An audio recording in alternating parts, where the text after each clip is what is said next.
I'm really excited. Yeah, you're pumped for themes? Genuinely, yes. Why are you so pumped, Myke? I'm really excited about my theme. You got a good one? I think I got a good one. There's a big project included in my theme that I've not told you about that I'm excited to tell you about. Okay. And I feel good about my theme from last year, and you've been hinting at big things in your discussion. No.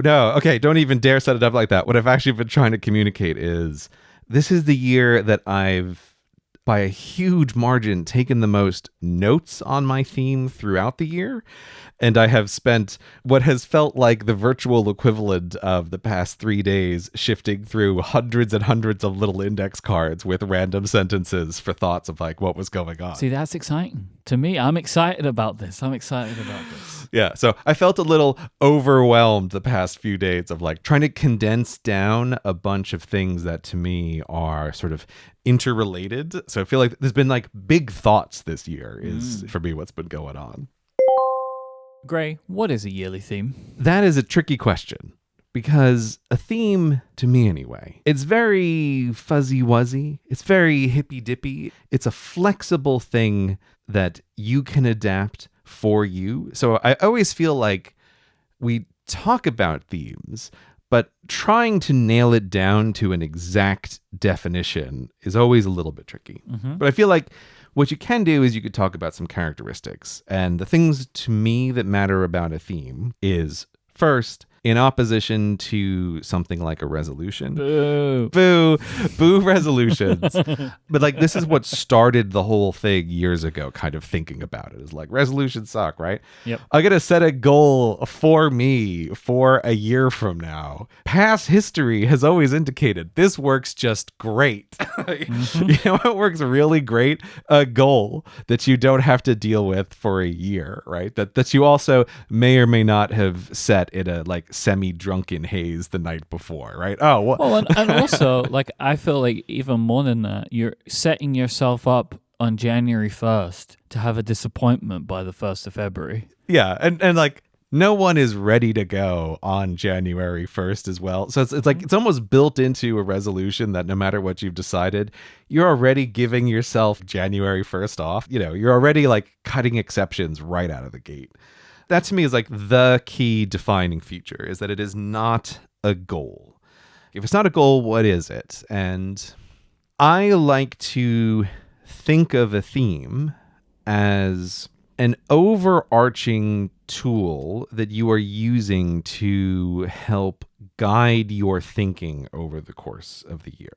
Because what happens? You're just like living your daily life. You're doing these things. And every day you've got 100 million decisions to make about whatever. And with a theme, you're trying to help shape those decisions. Just as an example, like let's say you pick like, oh, this is Year of Family. It helps shape in those moments that if there's like a tiebreaker between deciding something one way or another, you should lean in the direction that benefits your family or that has you spending more time with your family. Mm-hmm. It's not about, oh, I have this goal of like X hours I'm going to be like spending with family. It's like, I just feel like that does not work as well for these kinds of things. So let's say for you, right? You live in a different country to your family. Imagine you'd spent 2 trips you'd done this year and you were like, I want to see my family more, so I'm going to do 3 trips next year. But something happens. Yeah. But you still make 2 trips and you extend 1 trip by a couple of days. Mm-hmm. Well, then you've succeeded in the Year of Family because you've taken steps to improve it, but you haven't set a fixed goal on the outcome of that. That's exactly right. That's another good way to think about it. Is like it's very easy to set the specific things that you want ideally future you to do. It just always feels like you're setting yourself up for disappointment when you do that. And then you can even have like accomplished what you ideally wanted to do, which is to like spend more time on a thing and still feel bad because you didn't do the theoretical amount that you wanted to do. To me, that feels like just such a defining feature of the theme. It should help shape your decisions over the course of the year. And particularly for me this year, it sort of also guided what I was thinking about. Like I found myself thinking in a very meta way about the theme and what does this mean for what am I doing now and what am I doing in the future. And so one of the other things that I really like about a theme, which now both of us having done this multiple years, is that it is adaptable. And I think we have often found that at the end of the year, you feel very differently about what your theme was than at the start. That you think like, oh, I intended for it to be like this, but at the end of the year, I was thinking about it like this. That also feels to me like a very natural part of the process. If you are thinking about a thing more, it shouldn't be surprising that you change or adapt the way that you think about that thing over time. Yep. So not a goal. It's a way to guide your thinking. It's adaptable over the year. And all of these add up to basically, it's a kind of tool for metacognition, which I might not have ever expressed it that way before, but it is a way to help you think about what you're thinking about and a way to help you think about the decisions that you're making. And all of this should add up to improvements in your life overall. So that's the way I think about a theme. Something you said last year really resonated with me, which is how hard it is to change something in your life, like to make meaningful, lasting change. And genuinely, having a yearly theme every year might be the biggest change that I've been able to make in my adult life. Because there are things that I do because of my yearly theme that I would not have focused on or I would not have done. And there are still ideas that I'm carrying from themes from 3 years ago. And they've changed me as a person because I spent 365 days thinking about a specific idea, a specific thing that I wanted to see some improvement on in my life, like a word and how that guided me. It's all about, to me, the theme helps me shape what the year is going to be. Because we give them these little catchy phrases, it sticks in my brain more, and that makes sure that it's front of mind when I'm making decisions. So it's always there, like having this little impact on me.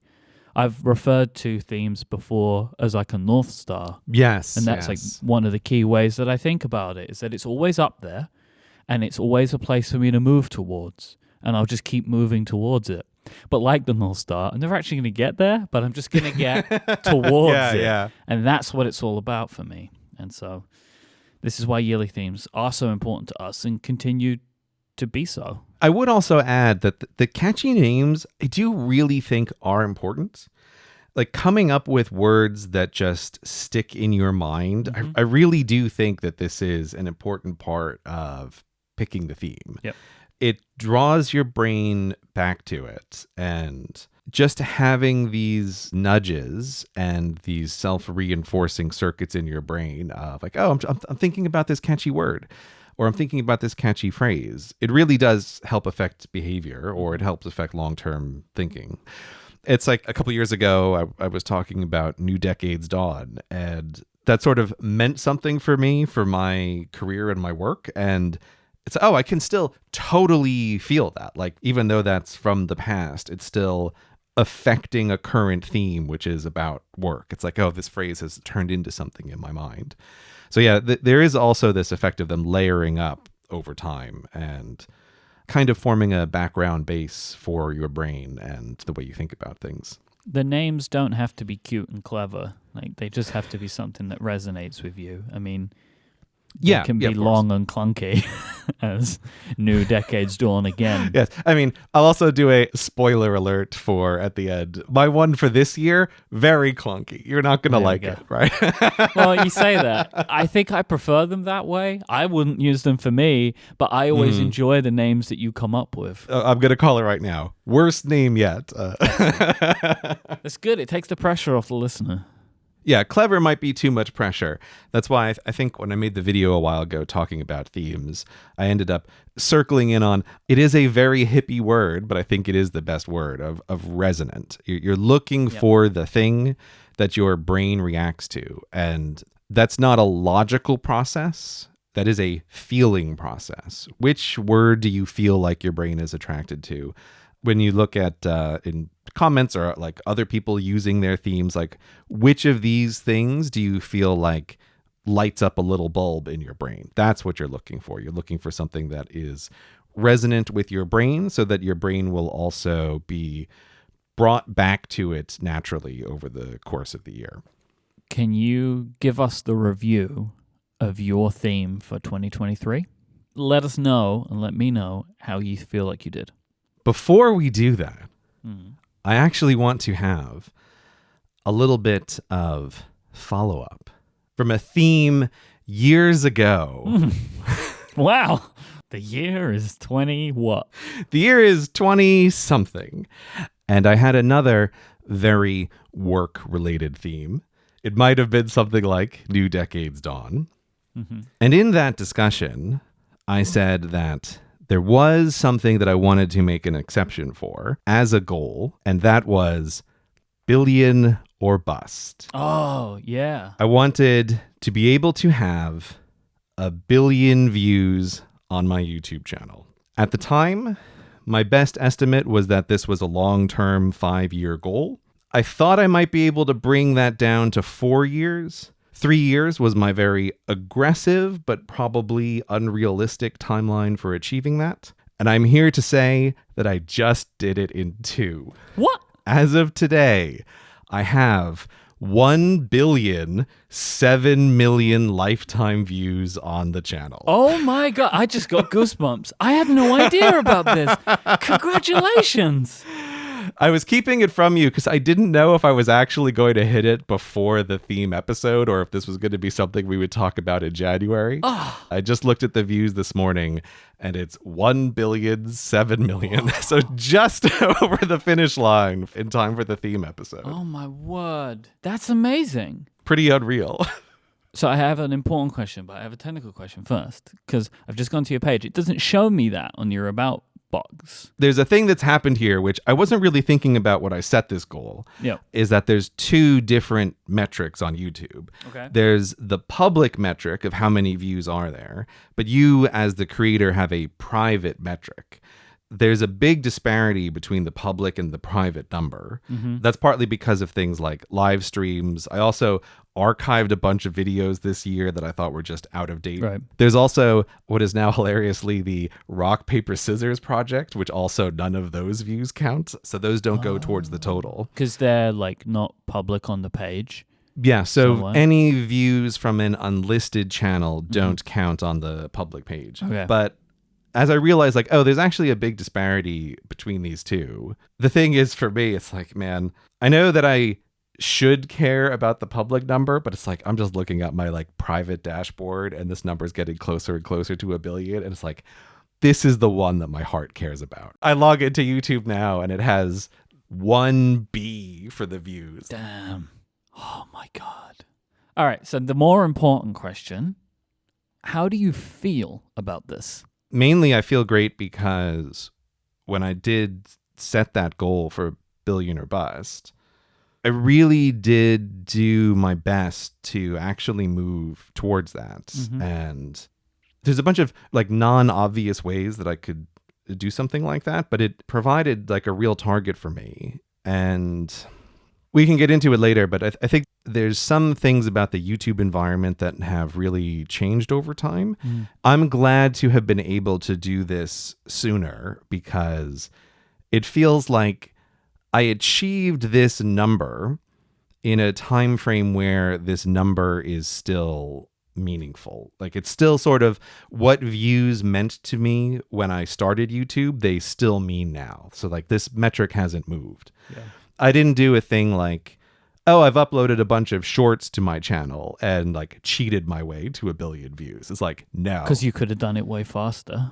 Yeah, right? because I could have done it like that. Yeah. Like I played with shorts for a little bit and I decided like, I just hate this. And part of the thing about the shorts was it really did bother me thinking like, if I hit 1 billion views and I've done it with a ton of shorts views, it just will feel worse. Like it'll feel like I had cheated. Yeah. So I'm really happy to have done it with actual videos that people had to click to watch. You're not leaning on what is a easier path, which is shorts, because people can consume so many of them and the algorithm is so thirsty.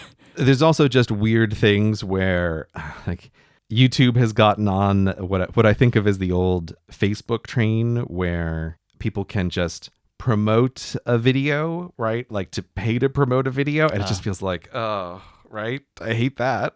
I hate that as well. So it's like there's just a bunch of things that are changing on YouTube. None of them are like in full force now, but it's like all of this stuff is coming, and I just felt like I'm really glad to have hit this goal at what feels like maximum meaningfulness. And it's an absolutely inconceivable number. It just goes right past what your brain can even think of. Yeah.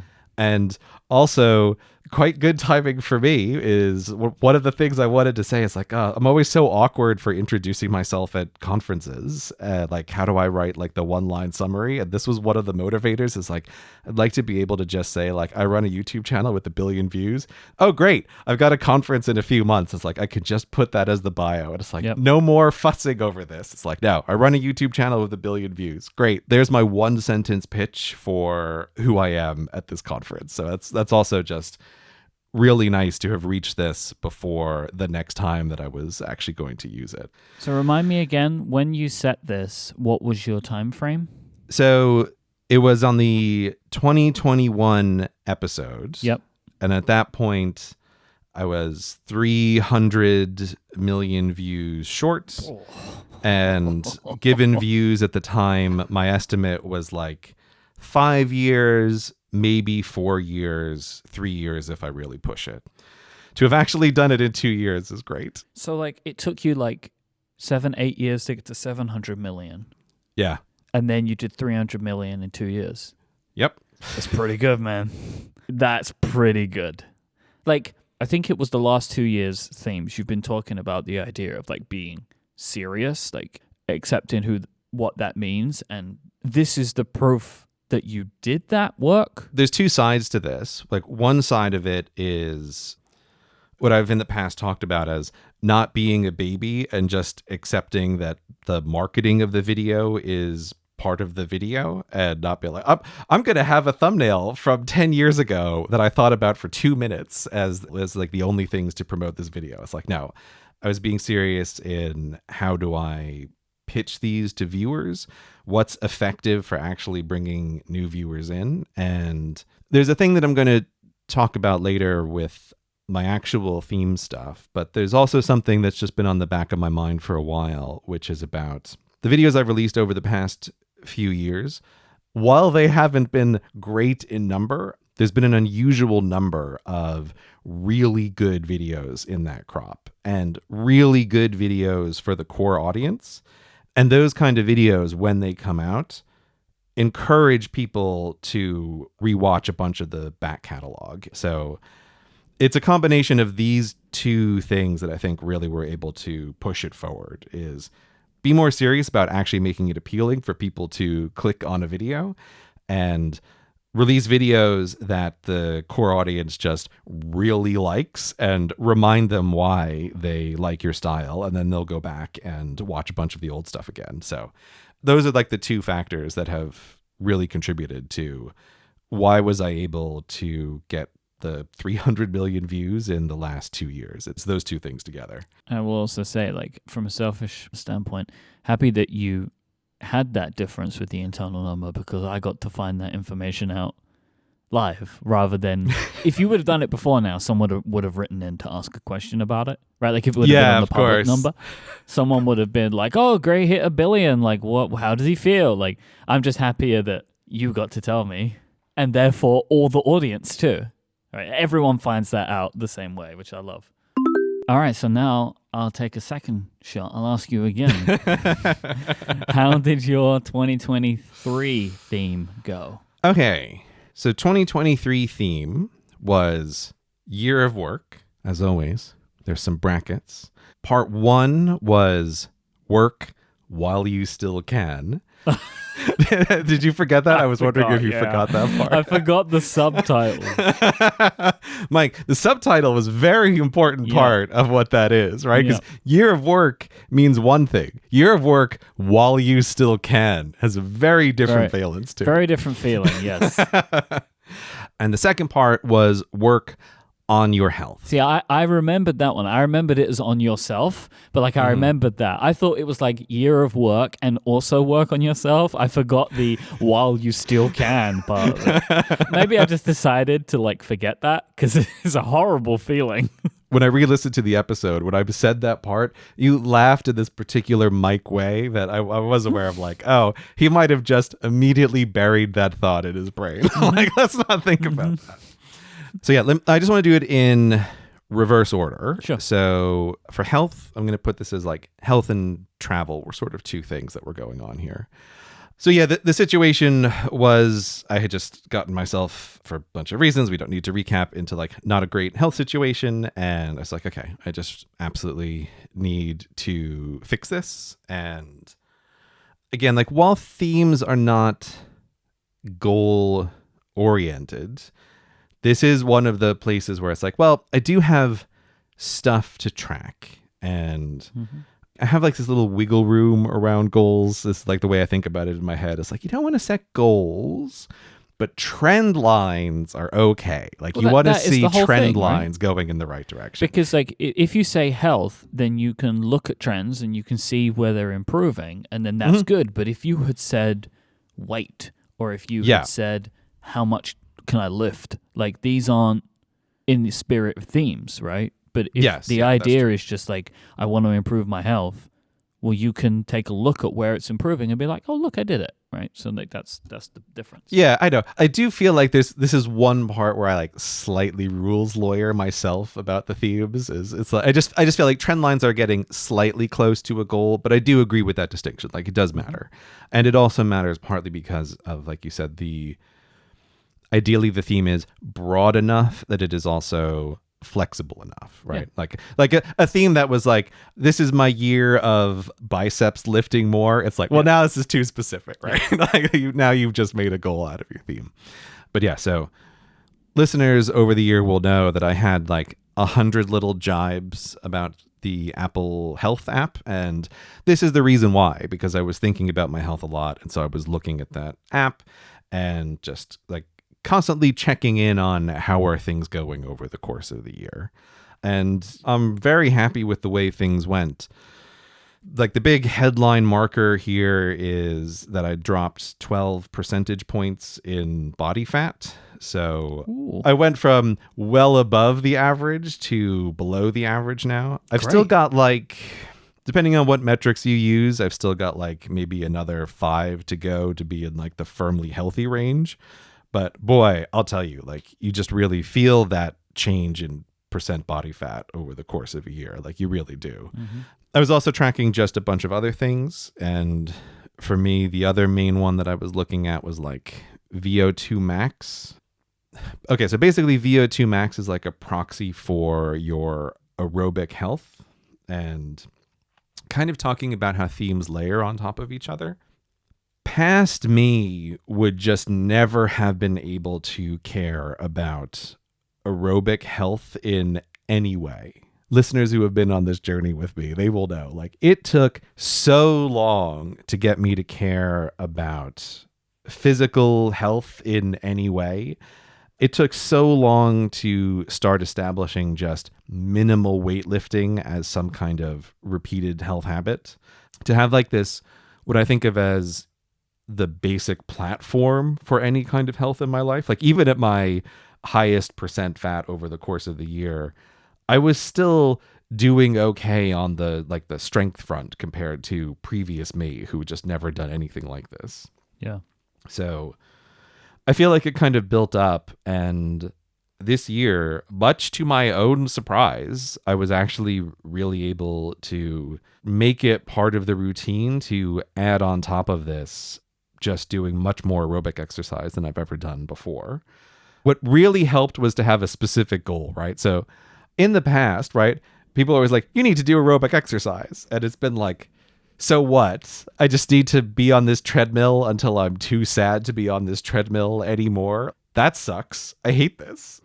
What am I supposed to actually do here? And what I mentioned very briefly in State of the Apps is the thing that I sort of settled on is like, okay, this is the actual goal and the target with what is a meaningful improvement in aerobic health is like the number of minutes. What I was tracking is the number of minutes every 2 weeks that I spent in zone 2 heart range. So, oh my God, like I never would have done this without the Apple Watch previously, but like the ability of the Apple Watch to like set an exercise and then set little alerts for when you drop out of, or you go, very importantly, you go over the target heart range. It's just like life changing. So good to be able to do something like that. So the VO2 max of my like health trend, it's the most stubborn metric to move, but this is one where it's like, okay, over the course of the year, I could see that the trend line is up. It is like very slow. I would still love to get it to be in like the above average range, but it's like I'm at least like a normal person now with my aerobic health, and I'm not just at the absolute worst when I first started being concerned about this, when my Apple Watch was like, oh, hey, you're in the bottom 2 percentile of aerobic health or whatever it was that it said. And I was like, uh-oh, that sounds really bad. No, I don't like that. Yeah, I don't like that at all. That sounds like the Grim Reaper is standing above my shoulder, like tapping his watch. Basically, the summary of this is, with the exception of sleep, which we talked about on a few of the Mortex episodes, all of my health metrics that I can track are trending in the right direction over the course of the year for health. So the question that people would naturally ask is like, how do you do that, right? And the thing for me is always, you can't just say, oh, just work harder, bro. Like, just do it more. I didn't just do it more this year. The thing that was really absolutely key for me was I just really paid attention to and thought a lot about, where does this fit in my actual schedule exercise? Where does this go? And over the years, I've tried to like fit it in different ways. I've tried to do it at different times. And I realized this year that basically I have 2 options that work successfully long term. If I'm going to exercise regularly, I basically have to do it every day. Otherwise, I just fall off the wagon. And it needs to be the very first thing before work starts or the very last thing after work is done. This is what I learned this year. It's like, man, if I try to do anything else, it just doesn't work long term. I had just been trying to do things like in the past, oh, exercise. This seems like a great break in the work schedule. And it's like, no, it's actually terrible. It breaks it. That's the problem. Yeah. Again, like it's so dumb, but I always say like understanding yourself is surprisingly hard to do sometimes. And you really need to spend mental effort on really understanding what you're like, keeping in mind that your brain is also just delighted to trick you about what are you really like, what is actually effective. I think in particular, just realizing that an exercise schedule I had been really resistant to, the idea of exercising first thing in the morning, actually was more effective for me. It had changed that my best routine used to be just like wake up, and the whole goal was like, how fast can I go from waking up to typing on the computer? That was like my whole life previously. But something has totally changed with me in that. And I was slow to recognize it, but it's like, oh, I wake up and now it is just a longer time before my brain gets going. And I realized, oh, well, instead of just having a slow morning, you know what you can do? You can have a slow morning while you're exercising. And it's like, man, it's worked really well for me. Interesting. And then there's this fallback of, well, if I don't, for whatever reason, if I don't exercise first and I start working because there is just something that's straight on my mind, it's like, okay, Well, then the very last thing when you're done working for the day should be the exercise. That's the flip side of it. It's like one of these two things. But I'll tell you, there's a real bonus for doing it in the morning. Turns out, between sets, excellent time for theme system journaling. This has just been perfect for me. Is I don't want to be in the morning really listening to anything. Like, I'm not going to listen to a podcast while I'm exercising in the morning. It's like, no, because I'm kind of like gearing up my brain for work. I've always said in the past that I do tactical journaling with the theme system. But this year, it's also switching to exercise in the morning has had a huge impact on the amount that I journal regularly. And it's because, no, this is great. I'm exercising. I've got the journal.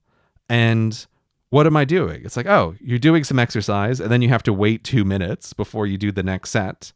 And I just have the journal out and I just go through that in the morning. It's like, you know, one of the things that I like to do with that is I think like, what's on my mind?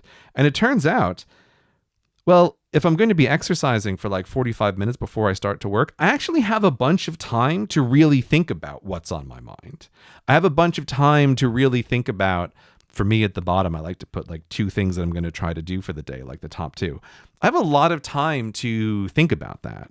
And I found this schedule just works kind of amazingly as a booting up process. It's going to take me a while to get ready to work anyway. I might as well start exercising first thing in the morning. And while I'm exercising, I might as well have the journal open and just, this is the time to think about all of the different parts of this. And it's been kind of amazing. That is a very interesting way to fit journaling into your life. Like, I never would have considered that as a thing. Yeah. But it makes sense, though, because I know that when I'm doing some kind of exercise that takes time and I'm not watching or I can't watch or can't listen to something, my brain just goes around and around. And swimming is the one that I always think of in that. Because when you're swimming, you can't listen to a podcast. You can't watch The Office. Like, right. You're swimming. And it's always been like interesting to me. Like, I like to swim and I like the way that it gets my brain going. But what I also then don't like about swimming is it's very hard to capture anything. Right. Exactly. What are you going to do? Yeah. When I was swimming more frequently, I had a waterproof notebook and pencil that I would leave by the side of the pool and would jump kind of out of the pool like a mad person and make notes and then jump back in again. I must have looked so weird to people doing this, but that was what I would do. Or I did also for a while, I would like dictate into my Apple Watch. But then, like when I was doing this, the Apple Watch was not very good. And so like Carrie will often tell of this time where I would send her messages and they would barely make any sense. And it would always be like, I'm swimming right now would be as part of the message. So she would know to try and like loosely understand what I was getting at. But right. Any of these words could be words that sound like other words. Exactly. Yeah. What does this sentence mean? And it's like one of those things when you're talking into a smart device where like, and it's dictating for you if you're sending it to someone, where there is always that part of the message where you have to explain what you're doing. Yeah. And you kind of can't stop at that point. You just have to just keep going and it gets a bit messy. But it's really interesting. It's really interesting. Again, like a lot of things, it seems really simple and obvious in retrospect, but it's not simple and obvious to come to that solution in the first place. I mean, just to be clear, I'm never doing the aerobic exercise in the morning. That's where it's like, I'll do that at the end of the workday if I'm going to do it on that day. So this is just strength only. And the strength just, I find incredibly lends itself. It's like that bit of boredom and that like, what are you thinking about? And like, give your brain some place to focus. And then I find it just works as a nice transition into work as well. So it's like, okay, do the journaling. Usually the journaling doesn't take the full exercise time. And then in the rest of the time, like, well, now I'm actually kind of waking up. Then it's like, okay, brain, now on to the computer part. Like, here we go. Now you're up. But yeah, the meta lesson here that I just want to pass on to listeners is it's very easy to have an idea about yourself that you don't recognize has changed. And it took me a while to recognize that wake up, to typing, minimize that time, was just not the goal anymore, that this had changed. At one point, this was great, but I was actually being anti-effective by trying to optimize for this marker because I hadn't been self-reflective enough on like, dude, this obviously doesn't work anymore. Don't keep fighting it. Just think about something else to do. I feel like this is a really totally unintentional, but absolutely perfect intermingling of the two parts of the theme of health and of work. Next, let me just quickly talk about the travel stuff. This is pretty minor, but one of my things for this year was, I don't know if I had this exact phrasing at the start, but it morphed into my mind of, I will not get on a plane this year. That's sort of what it solidified as the target. I really wanted to just reduce travel. And boy, I just had no idea how much this was going to save me over the course of the year. This was just a very weird year for me in my life. There were a bunch of ways that this was like quite a personally difficult year that I'm just going to skip over right now. But yeah, I've got to say, because of that, deciding in advance not to travel just really saved me. I think this year would have been just a complete disaster from top to bottom if I had also done a bunch of trips.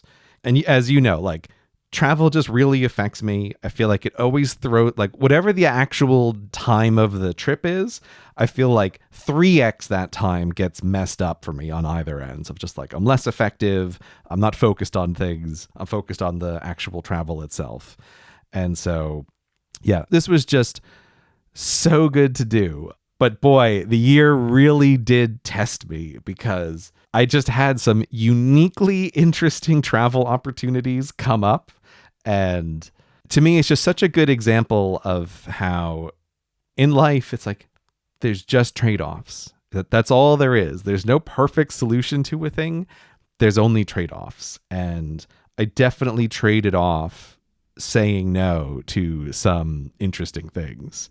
And I did try to let everybody in my life, like friends and family, know in advance. I was like, okay, listen, guys, just so you know, this year, I'm not going to get on a plane. That's what I'm going to do. And it's just kind of funny because this is obvious in retrospect. Everyone was like, yeah, that totally makes sense for everybody except for me. But like, for me, right? Like, you'll get on a plane and it's like, no. Right? Like, I mean this for the year. For me, I'm not getting on a plane. And it's like, yeah, you won't get on a plane to see other people, but you'll get on a plane to see me, right? Like, oh no. So I definitely had a few frictions with some people about, I cannot believe that you're not going to travel to do this thing, but I'm glad that I did it. And it's like being able to tell people, it's like, I'm not making a decision about this trip with you. I made a decision about what I need to do for the year. Really did help those conversations, even if everybody did feel like they were going to be the exception to that rule. So yeah, I'm really happy about it. And that ended up being just what I didn't realize was a really important decision that I think saved my year from what would have turned into just a huge disaster if I'd done all the travel that was asked of me. And this is a great example of pre-commitment working. And that sentence is me foreshadowing pre-commitment that doesn't work. What about like the work part? Like while you still can? Like, where is that in this? Work while I still can. Yes. Work hours were just up hugely this year, especially thing I didn't expect at the start of the year, but what you know as well is like, boy, especially with regard to Cortex, there was like just an insane explosion of like work hours logged related to Cortex. I don't do the like yearly comparison with my time tracking, and especially I couldn't do it this year since I switched time trackers halfway through the year. But man, like, if I could know what the percentage difference was this year versus last year for Cortex hours in particular, I would love to know like how many hundreds of a percent increase that was. And I'm sure people are thinking like, oh, it's Gray's new job as chief logistics officer. That's part of it. But it's also just like the podcast. this year, like, just put in more preparation time, more editing time, and More episodes. yeah, more episodes. That's delightfully crazy episode to put together with Vision Pro. Like, boy, that was like a busy time. Mm-hmm.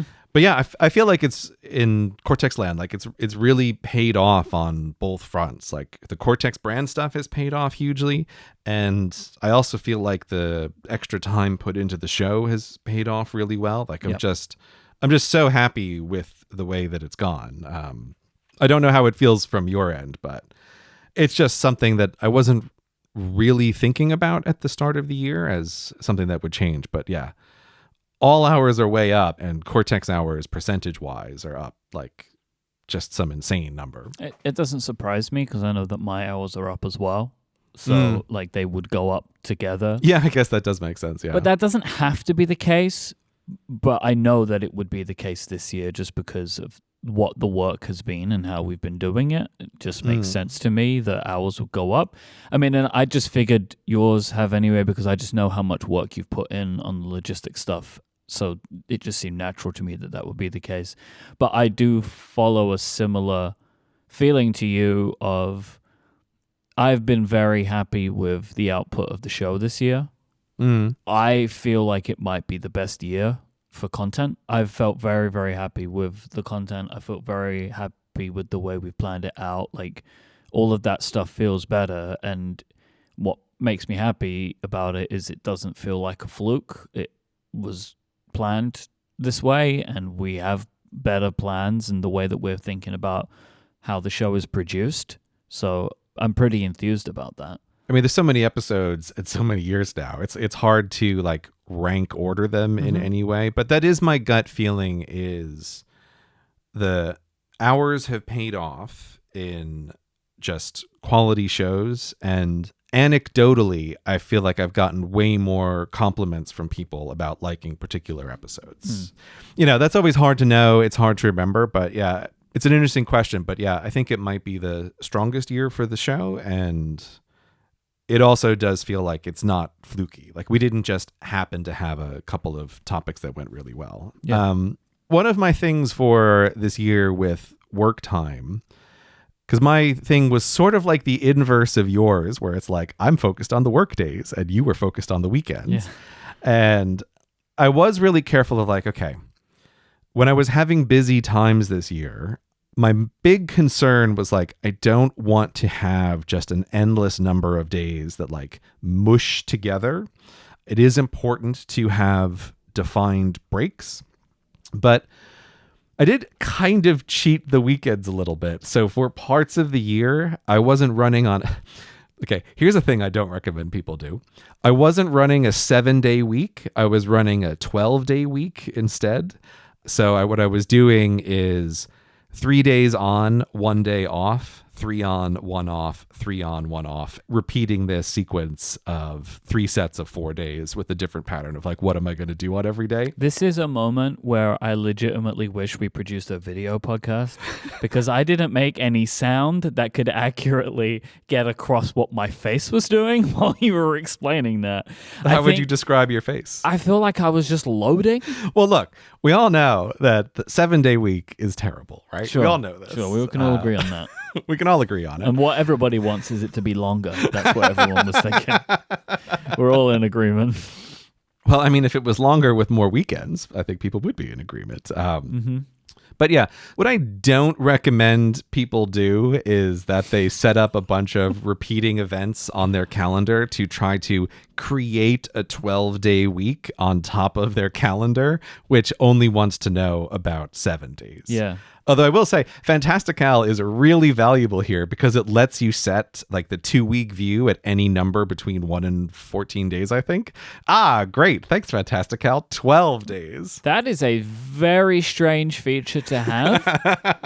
But I'm pleased that there was an app that could already do this for you. Yeah, it would have been really brain-bending if I couldn't have done that. I think that might have gotten in the way, but...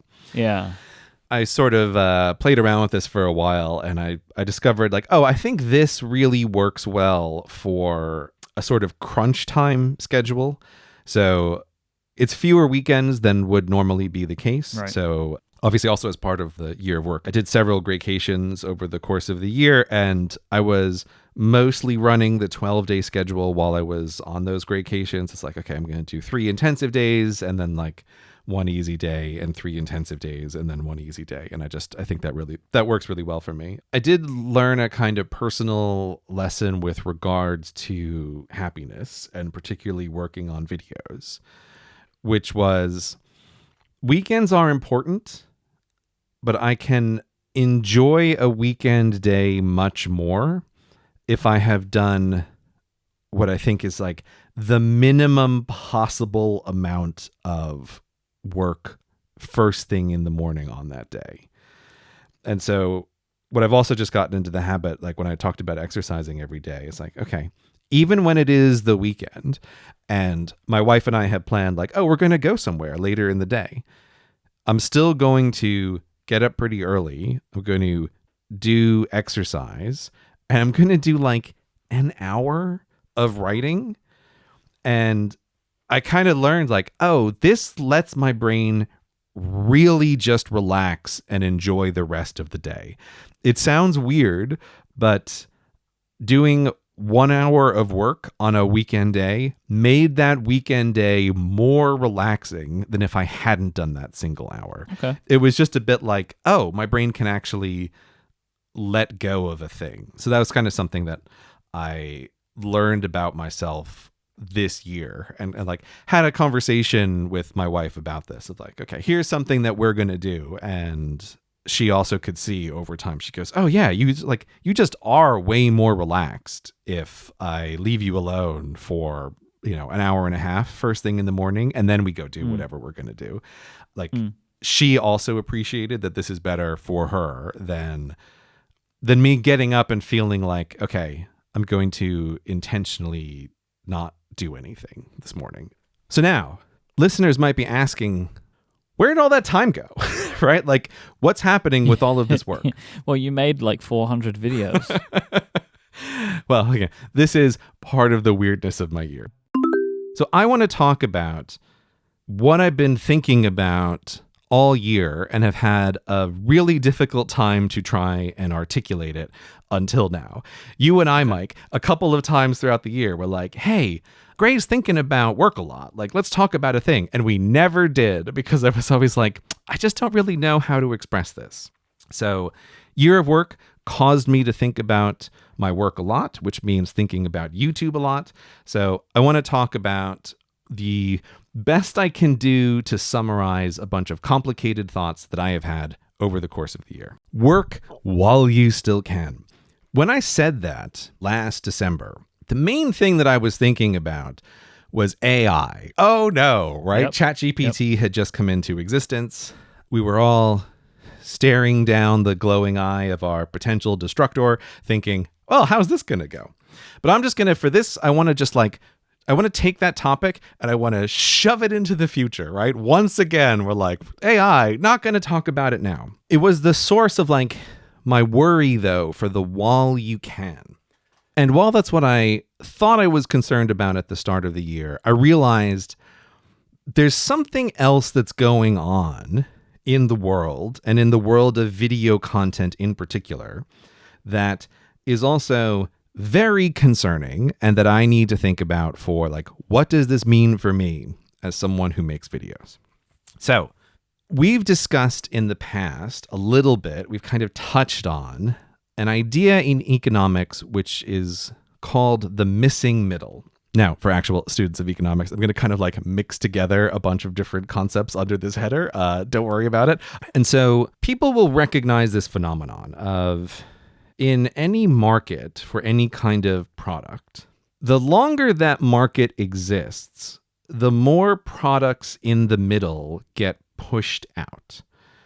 So if you rewind the furniture market to however it was 50 years ago, you could find a wider variety of products at different prices. You're looking for a chair. Well, you can get a cheap chair, you can get a fancy chair, and you can also get good value in the middle chair. But as you start turning that dial over time, it becomes harder and harder to find the product in the middle. There isn't a single good reason for why does this happen. It's more like there's a bunch of things that contribute to this effect.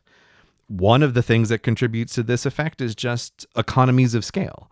You get really big advantages from producing a huge number of chairs, and you don't get good economic advantages from producing a small number of chairs. It makes the individual unit cost go up. And so what happens is there's a push towards either end.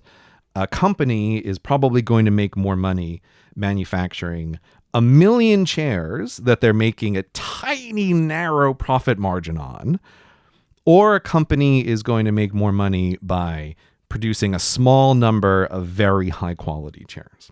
So now this is something that I've thought about for a while. I mean, in some ways, it's kind of like a Cortex brand effect, right? You can go for the low end of the market or you can go for the high end of the market.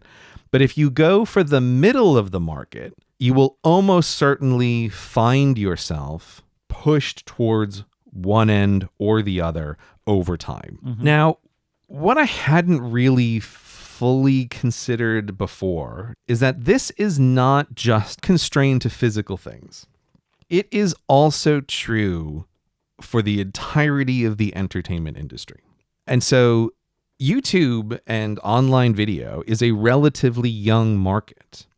But I think it has existed long enough now that particularly in the past couple of years, we're really starting to see the effect of the missing middle. That we're really starting to see the effect of there's sort of two axes here. Like I think the entertainment industry is a little bit different, but there's two axes here where there's a missing middle. One of these axes is what we can think of as like, this isn't a great word for it, but it's like high effort versus low effort content. I really kind of want to say like high quality versus low quality content, but I feel like that doesn't quite hit it either. So I'm just going to say high effort versus low effort. But like what takes a long time to produce and what can you produce very quickly? And projects in the middle of that range are increasingly pushed towards one end or the other end.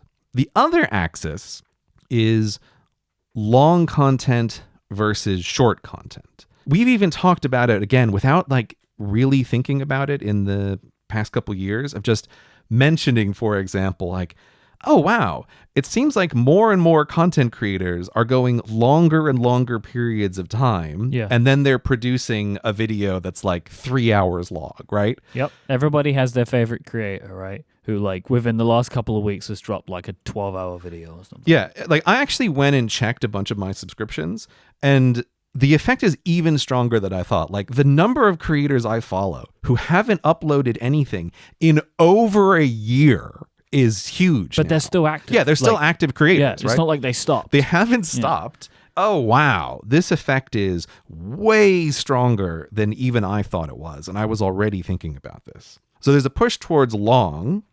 And then on the opposite end, there's a push towards short, which I think is the more obvious one to people. People know like TikTok and shorts, right? There's a push towards really brief content, but it's not as obvious to people that there's an equivalent push towards really long content. So now we have a sort of two-way axis here of which kinds of content are being increasingly favored over time. And it's things that are high effort and long, low effort and short, or you can do it's low effort and long, or it's high effort and short. Any of those extremes are where everybody is getting pushed in content. That second part that you mentioned, that like set something off in my brain. Okay, all right. Yeah. What are you thinking? I'm thinking of you in the sense of like content that's long, but your content isn't long. It isn't long. It's short, but it takes a long time. It's very high effort, but short. Similar to, there are a lot of people that create TikTok and shorts that do take a long time. Right. Because they're not like, here's a dance or here's like the meme, but it's like, I'm making something that's going to take a long time just so it can be a short video because it's actually more impactful if it's short, but it took me days or whatever. I think I've kind of hit upon something that clarifies a lot of conversations that I've had with people, or when I hear people talk about content. It's missing that there are 4 different natural attractors. Like, here's the classic version of this, right? You talk to people and they go like, everybody's attention spans are so short these days, right? Like, that's why TikTok is doing so great, because it's just, they're only watching 30-second videos. It's like, yeah, they're only watching 30-second videos. Or 7 to 16 hour streams that a person is doing. It's like, those two things are at such incredible odds with each other. It's like, oh, yeah. They're just watching those 30-second shorts. Or they're watching this 4.5-hour documentary about an obscure thing that they're super interested in. But then it's also very easy to forget that both ends have their own high effort and low effort versions. There's low effort and long things, and there's high effort and long things, and it's the same with short content. So this is what I've been thinking a lot about, is there's this thing called the missing middle, but what makes it complicated is that there's 2 axes upon which entertainment exists. Whereas for physical products, you really just have the one axis, which is about how much does it cost to make this thing. What this means is every single content creator, you're going to have this effect of whoever you are, whatever you make, wherever you stand on this chart, you are the middle, because there really are only 4 people in your world at one of those extremes. And if you aren't one of those 4 people, you're in the middle. This is kind of related to the phenomenon of like Mr. Beastification. Mr. Beast is the most obvious example on YouTube. He's the current person who gets all of the views. And I don't think it's like an accident that Mr. Beast exists now and that the system rewards him as much as it does. Mr. Beast makes high effort, and by YouTube standards, pretty long content. Like, his videos are surprisingly long and they take forever to make, and he just outcompetes everybody else on production value for these things. He was in my mind because I just saw a short video where he climbed the stairs of the Empire State Building. Now that is a very high effort short video. Exactly. Yeah. Because you just climbed the Empire State Building, right? That took a lot of effort. Yeah, and it was a short. That was what it was for. That's the most literal high effort short video that might exist. Yeah. I heard him talk about short content in a couple of interviews. And it's very interesting to hear the way that he thinks about it. And yeah, he's also doing like the high effort short stuff. I'm just less familiar with his shorts. But so if we think about what's happening with Mr. Beast just gets like crazy view numbers. But it's also interesting to see that this missing middle effect has also happened to Mr. Beast himself. If you go back and you look at the history of his uploads, I think people in their mind have this idea like, oh, Mr. Beast uploads a ton of content. But there is one clear direction, which is down. Like, the frequency of his videos has just been going down over the past few years as the effort that goes into them goes up. And I think it's because he's existing on this one spectrum of high effort, long videos. Now, the thing is, where are those views coming from? They're coming from the creators in the middle. It's like all of the views are getting aggregated to these points. Why do shorts get just insane numbers of views? It's because the things that are optimizing as short form content are very successful at catching attention of people for long periods of time. So they rack up just crazy numbers of views for this short-term content. But where does it come from?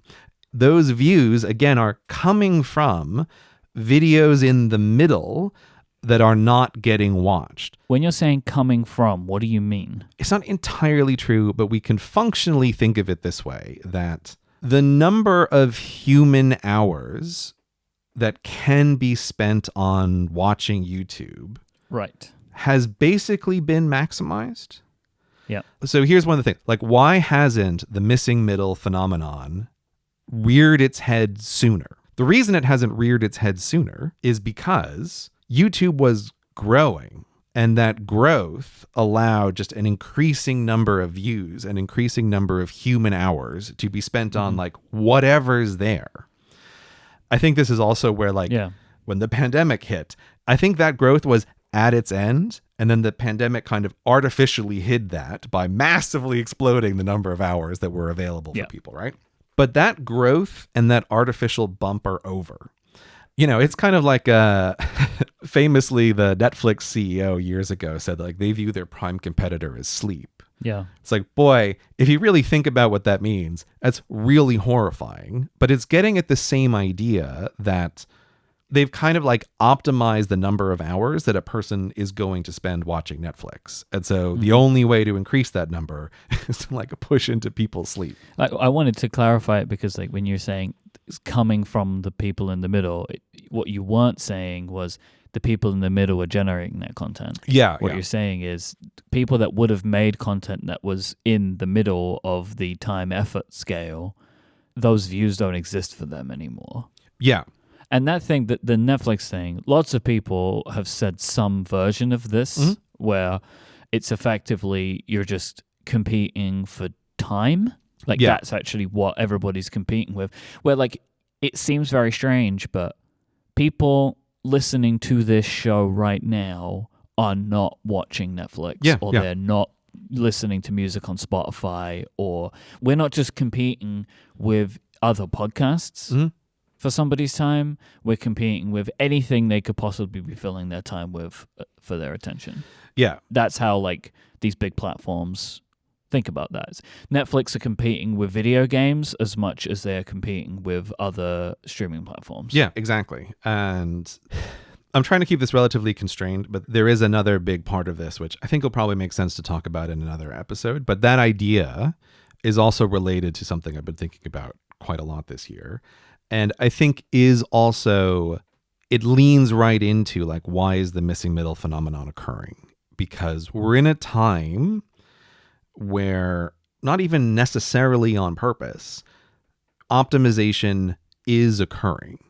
And I also just want to like signpost before we get any further that none of this conversation is to be implied that it's from me of like, YouTube should do something different. This conversation is a bit like the weather, and it would be like saying the weather should be different, right? With my hands on my hips, like, great, the government needs to do something. Yeah, it's like that doesn't mean anything, right? Like the weather is just happening. It would be like in any other part of the economy going like, there should be quality products in the middle. Well, that's lovely to think, but physical reality and also the revealed preferences of customers says no. Says that they don't want the thing in the middle, despite how much people might tell you. So that's what's happening with this phenomenon. So so just to clarify, the creators that exist at any of those four corners are drawing views, right? Or they're getting the views that in years gone by would have been more evenly distributed to creators who were making things that were more in the middle. And again, like, I just want to specify, I view myself as a creator that is in the middle of these things. And basically everyone will view themselves as the creator who is in the middle. And that is true because basically everyone isn't Mr. Beast. But there's also going to be, no matter what world you exist in, you can increasingly identify who is the Mr. Beast of this area. So in my own category on YouTube, it's very clear to me, like, Mark Roper is the Mr. Beast of education. And it perfectly makes sense. Like, if you watch his content, you can see this same thing of he is really emphasizing the high effort and, for YouTube, long form content. And so Mark Roper is doing the kind of crazy view numbers that wouldn't have been possible in the past in like a less optimized kind of world. And so if you look around, you can try to identify who is the Mr. Beast of whichever area. And There's some areas where it's like that person might not be on top yet because this is still taking some time. Like in particular, I'm kind of thinking of I'm less confident on this one, but in the tech world, it's like your first thought might be like, oh, MKBHD is the Mr. Beast of the tech scene. But I'm not sure he is. I actually think there's a creator called Mr. Who's the Boss, which feels much more like he's the Mr. Beast of this world. He just hasn't caught up yet. Yeah, I think about this. I still think it's MKBHD right now, but I see the argument. The reason I say that is I just think MKBHD holds a lot of power. Yeah, I don't think MKBHD is going anywhere. I would just be very curious to see 2 years from now, where are those creators relative to each other? Yeah. So this is to say you increasingly see on the platform as a whole and also in any subgenre that views are getting concentrated in a smaller number of creators. Basically, it's a natural phenomenon.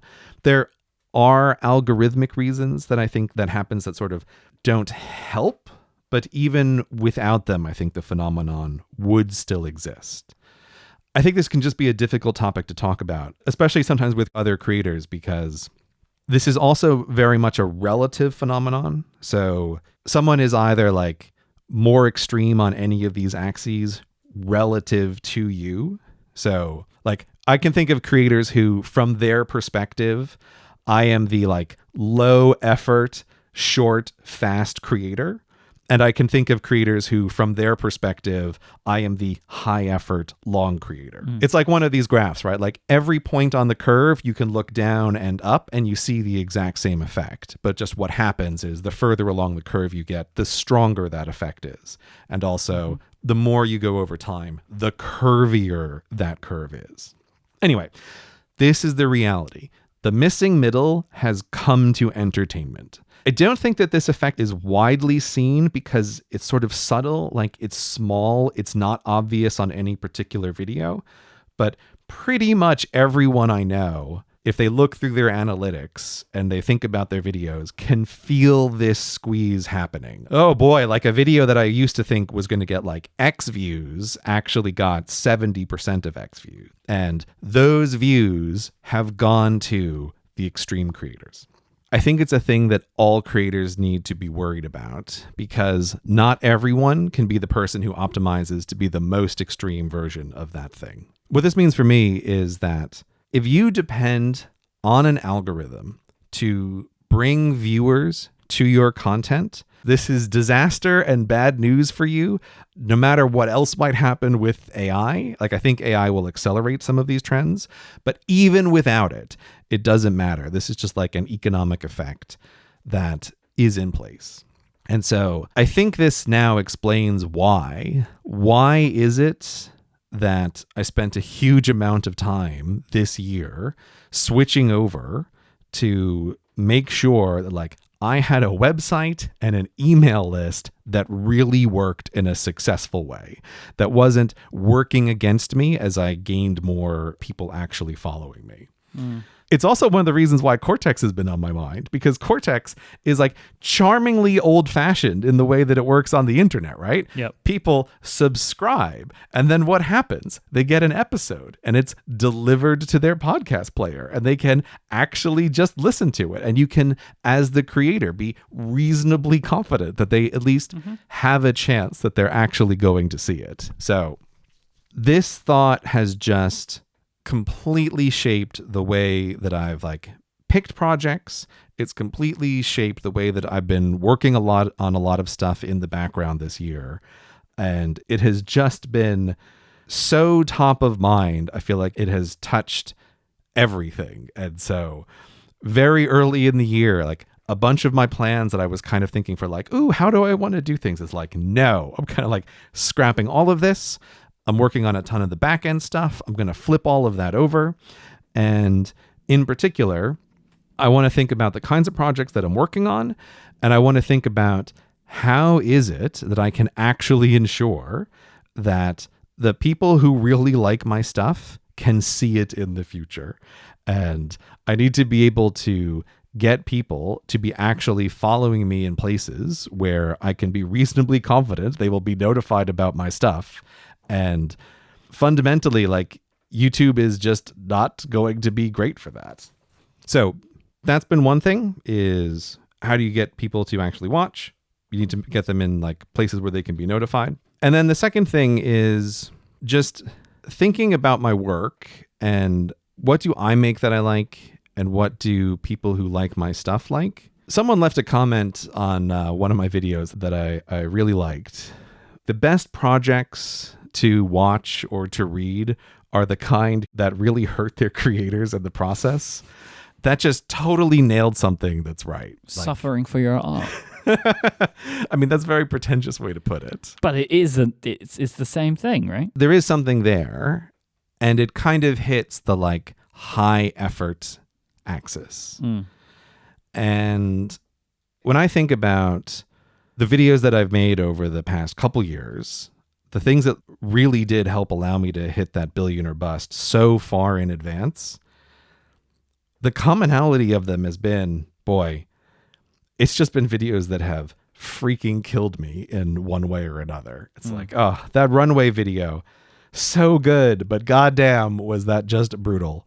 The flag video that I made this year for the States, we never talked about it, but I cannot even possibly begin to recap the amount of work that went into that thing. But it's like, I think that might be the best video I've yet made. It's just like, that video is perfect. I think I said that to you. I think that is like absolute S tier video of yours. It's also interesting because I think it's a video that sort of really splits the core and casual audience. Like the core people just absolutely love that. And I feel like they kind of get that it's almost like barely a video about flags. It's like, it's a lot more than that. You know, there's a casual audience who's there as they just want a list of flag rankings. And it's like, you know, that's fine, but you're sort of missing out on a bunch. That core group really love that. And that was just brutal to make. And then again, rock, paper, scissors.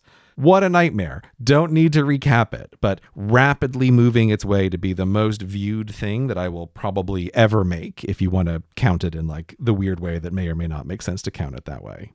And then when I also just think about my own personal happiness working on things, I've really realized like, the videos that I hate the most and cause me the most pain are the ones that I am the most happy to have made. So I'm just totally leaning into that. I'm just going to lean into this thing. And that's what I've been doing all year, is leaning into, look, on average, over the years of my career, like the average amount of effort per minute and hours per minute has totally just gone up. Even my like quick and easy videos, something like the Antarctica video, are like so much longer and so much more effort than full videos 10 years ago. It's just kind of crazy. So I have this feeling right now like, oh man, I have been talking for hours and I feel like I have barely covered 20% of the sort of things that I want to, but there's just been, this was a really weird year. I think it had some strange projects that end up reflecting that. This is a huge project that just got killed, which also falls into the like, I wouldn't want to do this year again, but I feel like it was an important year and I made progress on the things that matter. I feel like I have some good thoughts about how it is that I want to work. Mm-hmm. And this might be one of the biggest divergences between what I thought it was going to be at the start and what it actually was at the end. See, this is the thing. This is very big. This is very lofty. Like, we're talking about some very large things here that I have no doubt are going to come up more.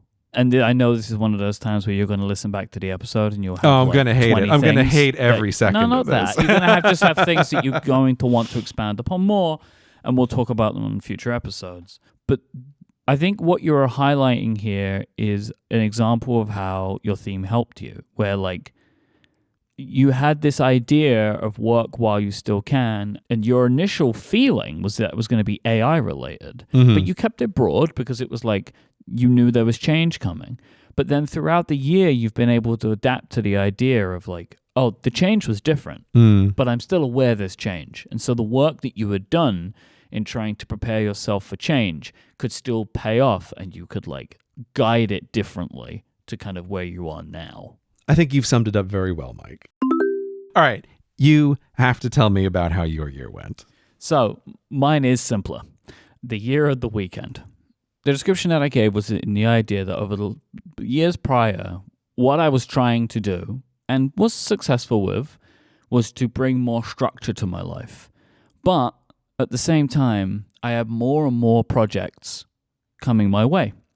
So one of the ways that I was going to address this was to force myself to be as productive as I could be by only working for 5 days and then having 2 days off. This is a weekend, as it is known around the world, but something that I had not been doing a very good job of observing, that I would find myself working some amount of time every single day of the week. Essentially, I was not allowing for rest, and that wasn't good for me. So I wanted to observe the idea of 5 days working, 2 days off, ideally Saturday and Sunday, but I would be kind to myself. If I had to work Saturday, I could take another day off or something like that. So we'll start with that part. I have like a bunch of outcomes that I was hoping to achieve this year, and I want to review those. So I think for any theme that I've had, this idea of the 5 days on, 2 days off might be the most successful I've been in any part of any theme I've ever done. Oh. Because I just did it. I have not been working on weekends. And the vast majority of weekends this year have seen no work. I've been very good at ensuring that I take days off if I have had to work on a weekend. And because of the conscious effort in making sure that the days were free of work, I have been very good at relaxing in a way that I have not done, I think, in my entire self-employed life. Wow. Like taking effective time to relax and also recognizing a relaxed feeling, that has been very successful for me. And also having time to take care of a bunch of personal and family stuff. Like, there's been a lot of things coming up this year, some stuff unexpected, some stuff where I had to purposefully take Wednesday off and work Saturday, like in the opposite, because like I have something going on, I need to do this. And the structure that I've had has allowed for that in a way where I think it would have been much more chaotic in a regular year. So I've been very pleased with this. And I feel like I have actually had a better work-life balance in 2023 than any other year. That sounds pretty good. Yeah. I just wanted to pick up on something. When you say like that you recognize a relaxed feeling, like what do you mean by that? I guess it's hard to describe, but just in a sense of like, not only am I not working right now, I'm not thinking about it either. It's hard to describe an absence of something. Okay. You know what I mean? But like, there has been times this year where I've been like, I feel pretty chill right now. And that is rare for me, I think.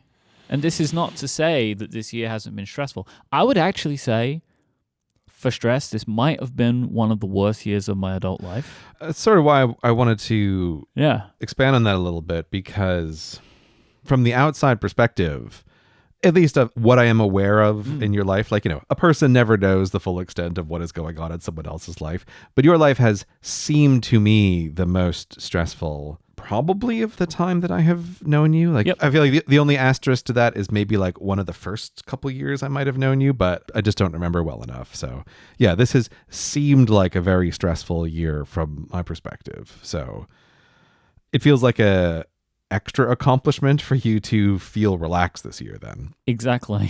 This is a very hard thing to balance. The way I've been thinking about it is, imagine what it would have been like of a different theme.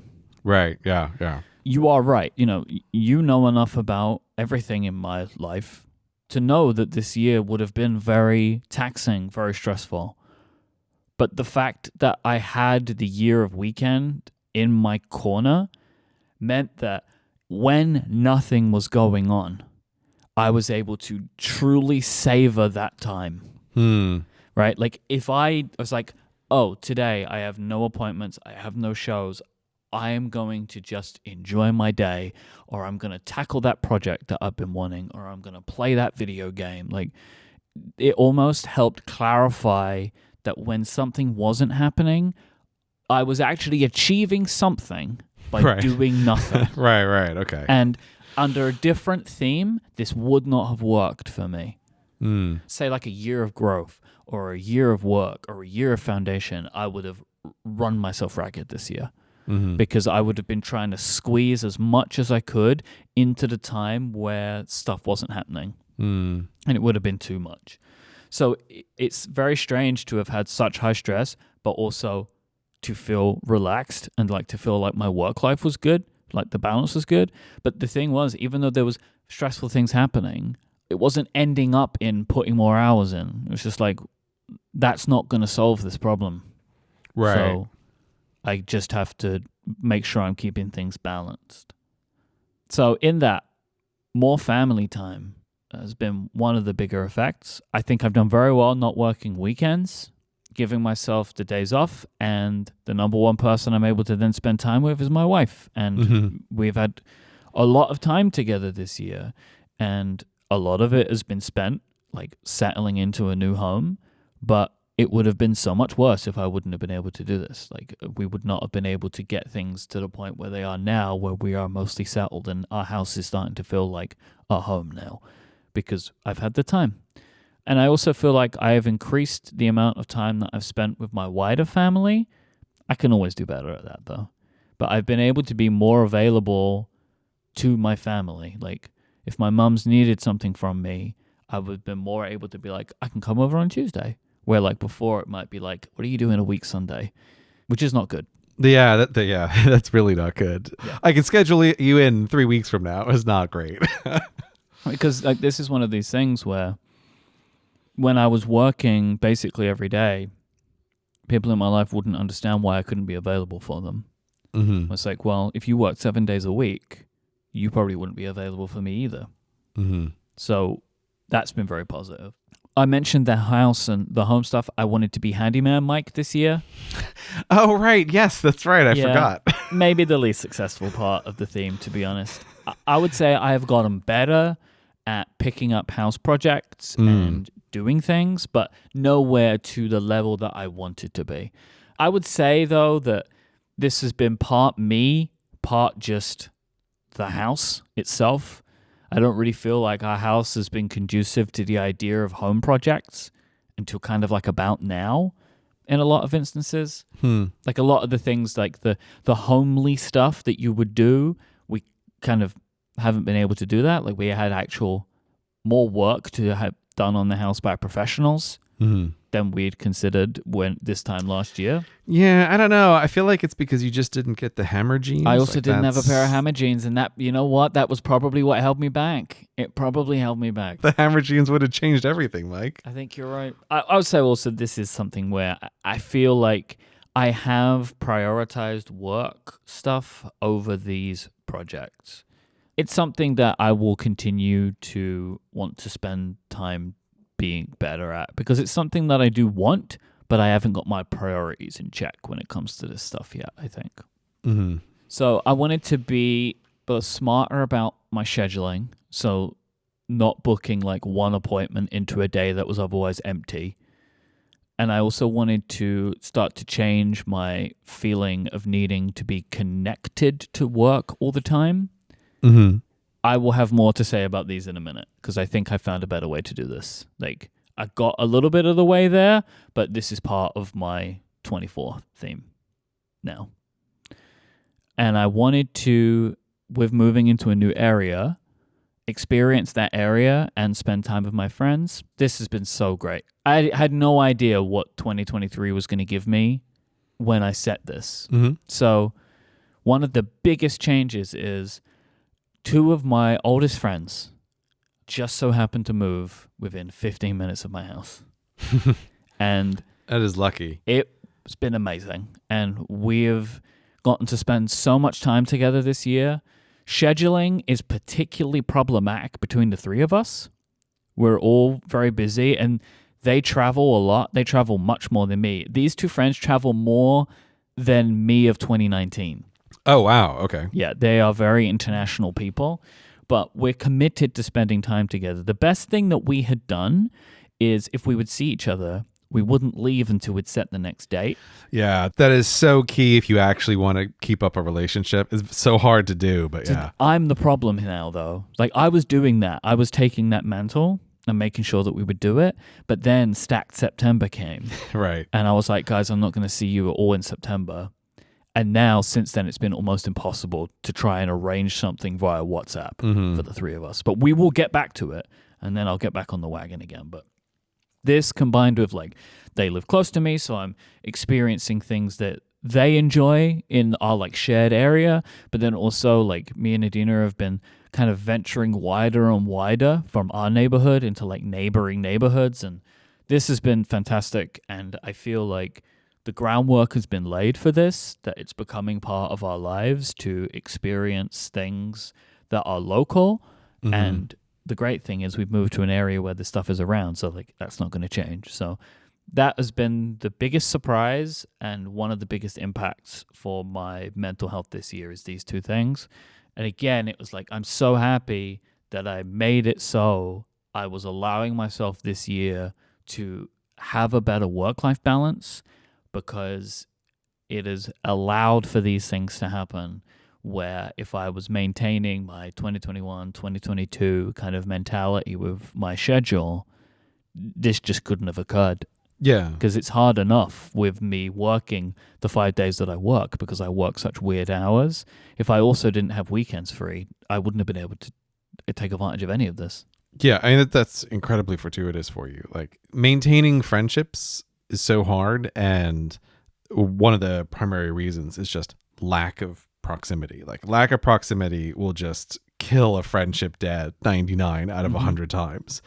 And the other thing that will kill a friendship is lack of time. It's like, you need these two things. You need the frequent contact, and you need them to be proximate in your life. And there's totally an alternate universe version of you where you got the proximity back, but you just weren't able to spend the time. It's like, oh, that just sucks. Like, and you would have missed out on this. So I feel like, yeah, that's such great luck to be able to have the time when proximity presents itself with old friends. Like, yeah, you're really in a great position with that. So typically when I get towards this time of the year, we spoke about this before, you're like, oh, how did my year go? Did I really do what I wanted? And yeah, I did what I wanted. This was just a success. Like, everything I feel like was successful, just different levels of it. I don't really feel like I failed at any part of this idea of what I wanted my life to look like this year. Like, I feel like it's been a very positive theme for me,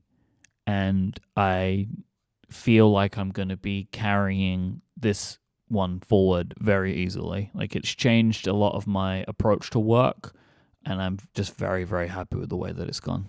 Year of the weekend. Very successful. There's nothing more to say. I feel like it's a simple theme. Yeah, yeah. It was executed well, and so it's just tick, tick, tick across the board. Like, I didn't learn anything grand about myself this year, except I like to have weekends. Hey, it's important to know yourself. Yep. All right. Lay it on me. Okay, so listen. Oh, here we go. Here we go. As it may be clear to listeners, last year's theme was a real biggie for me. Quite exhausting in many ways. Exhausting to even try to recap a tiny part of it. I'm looking at all of my notes and all of the things we still haven't spoken about. It's just like, oh, I'm just going to let that go for now. We'll bring it up in the future if it matters. So I was really aware of that, of like, this was big theme year. And so looking forward, I thought, you know what I need? I need something that's not as big of a theme, right? This is like, Myke's done year of the weekend. That sounds lovely, right? What's something like clear and simple that I could focus on as a theme? This is what I need. You know, as the end of the year is approaching, I was thinking about different things. Like, oh, I might like this to be different, or I might like that to be different. But I had a problem with a bunch of the things that were coming to mind where I kind of thought they were too small, or they didn't really make sense as a yearly theme. It's like, oh, this might make sense as a seasonal theme, but it's just no good for, I want to try to pick something to lay out for the year. So mulling it over, And then I realized that a bunch of these little things had something in common. And in that moment, I thought, I know what the theme is. I am inspired by a thing that happens in video games. They'll have a bunch of releases. They go, oh, here's a bunch of new features to play with. Oh, great. Another release comes out and you go, a whole new set of mechanics. That's amazing. Another release comes out. Oh, here's a whole new kind of army or units to play with. Fantastic. And then sometimes they go, this is a quality of life release. We haven't added anything. We've just made a lot of things easier. And I thought, that's what I want my theme to be. I want this year to be a quality of life release. There's nothing major here. There's just a lot of little things that I want to make smoother in my life. So, Year of Quality of Life release is a terrible name. Yeah. That's no good. The best I've come up with so far, I'm open to workshopping this. Okay. But the best I have so far is Year of Small Improvements. I'm trying to have something that's a bit catchier, but if you have any suggestions, if Cortexans have any suggestions for something catchier, I'm really open to that. I mean, but that so perfectly says it. Maybe there's something catchier, but that works, right? Maybe it's just because like quality of life release really sticks in my head as like that's the thing that my brain is really thinking of. And for me, I kind of like that it doesn't fit in with the year of pattern. Just like a real quality of life release. We've stopped. There's nothing major that's happening here. We've just like tidied up a bunch of stuff. And the thing that really pushed me over the edge into realizing that this is what I should be doing, it was actually our State of the Hardware episode was the thing that started to, it was the beginning of the crystallization of this idea in my mind, where I realized in getting ready for that episode that I hadn't just done a mental and physical sweep of my full environment in a long time. Like when you do an episode like that and you think, oh, we're going to go through like all of the stuff that we use in our life. I think there's a way in which your brain can just kind of forget about or ignore the environment around you in some ways. And it's like, no, I'm really looking at everything now. I'm looking at all of these things while I'm preparing for that show. But in the process of looking at everything and thinking about all of the things, you're also just thinking about how can stuff be better? As I mentioned on that show, I was thinking a lot about like, what are the high touch items in your life? What are little things that you interact with all the time that could be slightly less annoying or could be just improved in some ways? And the thing that really started me down this path is, for whatever reason, that show triggered in me this thought where I was like, I just hate the arm that I use for podcasting. Like the arm that's on my desk that the microphone is attached to. I'm like, I hate this thing. It's big and it's ugly and it's always kind of in the way. And even if I try to push it to the side, it still takes up so much space and it's in my field of view. And I thought, can I solve this? There's got to be a better solution. And I went around and I looked. There exists low profile microphone arms. Yeah. So instead of being like a big triangle on the desk, it's like two parallel lines that are horizontal just above the desk itself. And I found one of those that was just really nice. I got it. I couldn't have been more happy to throw away that old podcasting arm. I was like, I hate this. Goodbye. Put the new one on my desk. And I was like, it's so much better. It looks nicer. It's less in my way. It's actually, with it being low, it's easier to have the microphone in the right spot. That was it. That sealed the deal. I was like, this is what I want my whole year to be. What are little things that are annoying? How can I improve it? I've got a ton of little automations on my computer that I can easily improve to make my work a little bit better or a little bit faster.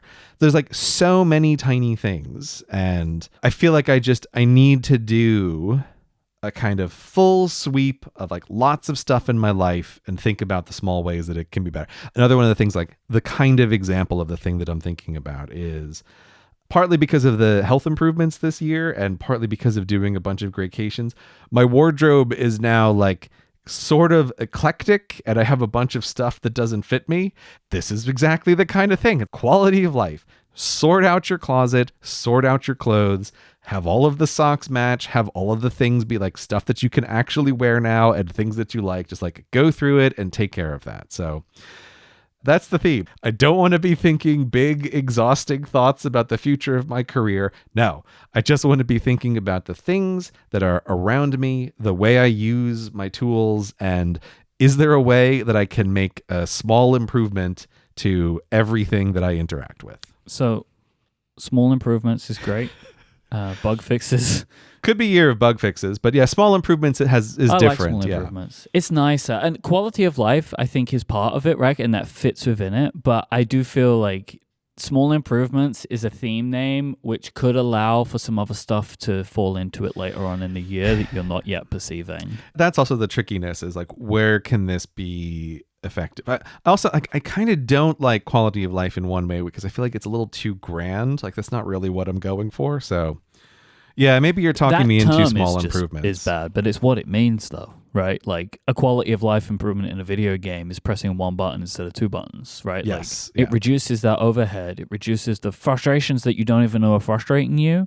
And then it makes your experience much nicer. So like I see where it comes from, where the idea comes from for quality of life, but quality of life improvements and some other things will be part of the year of small improvements. I love this for you. Oh, good. Thank you. It feels like you had a real big one.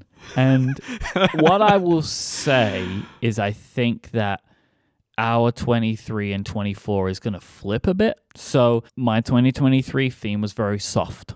And it was about like taking care of myself and making my like foundation, my structure in my life better. And yours was about like heavy work. And your 2024 theme is that, right? Like it is a softer theme. We're not going like huge big picture here. It's actually drilling down to some very specific little things, tweaking them, and making your day to day a little bit more pleasant, which I think is nice because I think listeners will know by now you had a lot on your mind. Yeah, I'm sorry, listeners. I'm sorry for no for apologies. all of that. This is what people were here for. Don't keep me on the edge of my seat anymore. What's your theme going to be, Myke? All right, so my preamble. I've said this before that typically when I'm working on a theme, I think about the things that I'm looking to change. So I kind of get towards the end of the year and I start writing down in a note, which is called this one, 2024 yearly theme. Like it's always got that name to it, whatever the year is. I start writing down a bunch of words, phrases, of things that I'm looking to change. It tends to be stuff that I'm frustrated with, and it helps me construct my theme for the year. This time, it actually started in the opposite. I started writing down things that had surprised me in my work year this year, things that had worked out better than I imagined, and things that I wanted to do more of. And I used this to construct my theme, which was different. 2024, for me, is the year of people. Oh, okay. So I have gotten to a point in my working life where I have realized I need more help if I'm going to be able to achieve the things that I want to achieve. This means letting go of the reins a little more, seeking help from people with different skills, and bringing more people in to be able to get where I want to go. It's interesting. Again, we never know what the other person is going to do. I feel like this makes sense as a theme for you. Yep. You are not the best at letting go of the reins. Correct. I'm a control freak. It's fine, right? Like, I know this about myself. Yeah. I've known this about myself for a long time, but I believe that part of the reason that I'm in this position is because of that. Oh, for sure. For sure. I have a very specific way that I like things to be done, and I like things to be done right. those aren't the same thing always. Sometimes they are, but they're not always. I like things to be done correctly. I also have a gut feeling for things. You'll never know if things are done right or wrong sometimes from a decision that you make, but I'm just happier knowing that a decision that I'm involved with had an input from my gut. Mm-hmm. But I have come to a point where it is not feasible anymore for me to continue work the way I have. The thing is, on this, the reason I've been able to come to this decision is over the last couple of years, I have been letting go of things, right? The biggest thing that I let go of was the ad sales at Relay FM. Right. That one was easy because I didn't enjoy it at all. Yeah. And I wasn't necessarily good at it. It was just somebody had to do it. So that was an easy one to let go of. And I learned from this that, you can impart upon someone your standards, right? So when working with Carrie, I imparted with her, like, these are the ways that we do things. And she's been able to adapt that and take things into different directions to me, but we have like a similar kind of core set of principles for how advertising is handled for Relay FM. Because like if I would have just farmed that out to another company completely, I would have had no input and it would be completely different, right? But because we were working together, we could establish a set of principles that we were both comfortable with, and then I can feel happier knowing that things are going to go a little bit the way that I want. And I'm also involved, but nowhere near to the level. I'm more of a sounding board now. That's great because all of the hard work I'm not doing anymore. Awesome. But I would say, of everybody that I work with, you should be the person who is the least surprised to hear this. Because over the last year, you have been front row to this happening. Yeah. So there are a lot of elements to the year of people. And the first one is working with people. Like finding capable individuals who I can work with and trust to push my projects forward. So this has been happening at Relay longer. So Carrie has been handling ads. Over time, Stephen and our community manager, Kathy, have been, they've managed the membership and they look after all of that part of the business. But also, as well as time has gone on, they have both been handling more and more of the things that hosts need from us, which has been, like, there's just been a rebalancing in the way that that's gone. More and more of my podcasts have been edited by external editors. Mostly Jim, who work with at Relay, has been taking more and more, like we spoke last year about me handing Upgrade over to Jim, which has been a huge time that I've been able to get back. And also it has just been for the better of the show. At Cortex Brand, this is where the most change has occurred this year. So previously mentioned, Carrie has been working with us with marketing stuff.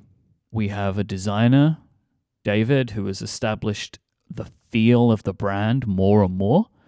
And this is, again, one of these things where I have my feelings on the way these things should be done. He has his feelings on the way that things should be done. And I have been more and more letting go of mine and allowing him as the expert to help me establish the look and feel of the brand. I've also felt this way with our manufacturing partner on the Sidekick Notepad. Like, the company we work with, F.E. Berman, I couldn't have made this product without them. I know that sounds weird, but like, I needed a company who could help guide me through the potential decisions that I needed to make. Right. Because this one came from like a ground zero. We had nothing to base it on. So I had to start like trying to understand how to do it. And it was a very long collaborative process to get us to that point. And that helped me learn a lot over that time. Oh, I guess we should probably bring in here. I wondered if you thought I was leaving this out. I don't edit Cortex anymore. I was kind of very surprised I was able to convince you on this. Like, I feel like it's been a funny road these years in the Cortex edits, and we've basically now reversed the order in which the show is edited, with instead of you going first, you going last. I was trying to talk you into that, and I thought like, oh, Myke will never go for this now. I always said I still would never can't do believe. Yeah, you were so certain on like never, right? So I kind of can't believe that you got convinced into that at all. Well, this is a slow-moving process that's been occurring throughout the year. Mm-hmm. So we've done more episodes this year than we would have otherwise. It was a concerted effort that we had of like wanting to do a couple of like special episodes. And to be able to do that effectively, I needed some help. I couldn't have added more episodes in to my schedule because that part of the edit is an extra 10 to 15 hours of work, and I couldn't have found it.